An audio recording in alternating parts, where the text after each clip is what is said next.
आणि आता या क्षणाची सर्वात मोठी बातमी ती म्हणजे आशियातील आघाडीचे उद्योगपती आणि सर्वात श्रीमंत व्यक्ती मुकेश अंबानी यांच्या रिलायन्स इंडस्ट्रीजने 2.9 अब्ज डॉलर्सचे परदेशी कर्ज घेतलेले आहे। 55 बँकांच्या गटाकडून हे कर्ज घेतलं। मुकेश अंबानींनी 25,000 कोटींचं कर्ज घेतलं असल्याचं कळतंय। भारतातील सर्वात मोठे परदेशी कर्ज हे मानले जाते।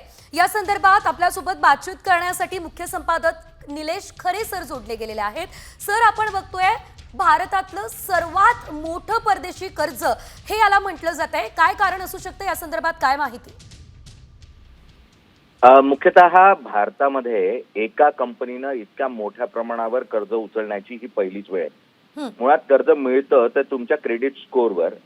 रिलायन्स कंपनीचं क्रेडिट स्कोअर हा जागतिक पातळीवर अत्यंत चांगला असल्याचं द्योतक या कर्जाच्या रूपाने आपल्याला पाहायला मिळत आहे। आणि तो इतका चांगला आहे की भारत म्हणून सरकारकडून की सॉव्हर्जिन गॅरंटी असते प्रत्येक देशाची, या देशाच्या गॅरंटीचं जितकं क्रेडिट आहे त्यापेक्षा जास्त क्रेडिट हे रिलायन्स कंपनीचं आहे। आणि त्यामुळे खूप मोठ्या प्रमाणावर म्हणजे 25,000 कोटी रुपयांचं कर्ज हे निश्चित झालेलं आहे रिलायन्स इंडस्ट्रीजसाठी।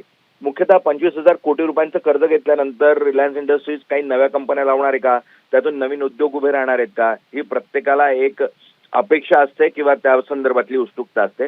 मात्र रिलायन्स इंडस्ट्रीज नव्या कंपनींसाठी म्हणून हे 25,000 कोटी रुपये कर्ज घेते असं नाही, तर या अगोदर घेतलेली जी वेगवेगळी कर्ज आहेत त्याची परतफेड आणि त्याची पुनर्रचना यासाठी म्हणून 25,000 कोटी रुपयांचं हे नवं कर्ज उचलण्यात आलेलं आहे। आणि यातून मुख्यतः ऑइल इंडस्ट्रीज मध्ये ज्या स्वरूपाच्या रिफायनरीज उभ्या केल्या गेल्या आणि त्यासाठी जे कर्ज घेतलं गेलं होतं त्याचा परतावा हा या कर्जाच्या माध्यमातून केला जाणार आहे। आणि नवीन स्ट्रक्चरिंग लोनचं केलं जाईल जेणेकरून कमी व्याज दरानं हे कर्ज रिलायन्सला उपलब्ध होणार आहे। आणि यासाठी एकूण 55 बँका एकत्र आल्या आहेत आणि त्यांनी मिळून 25,000 कोटी रुपयांचं कर्ज हे रिलायन्स इंडस्ट्रीला मंजूर केलेलं आहे। अर्थातच सर, नवीन प्रोजेक्टसाठी हे कर्ज नाही आहे। धन्यवाद तुम्ही दिलेल्या या सविस्तर माहितीसाठी।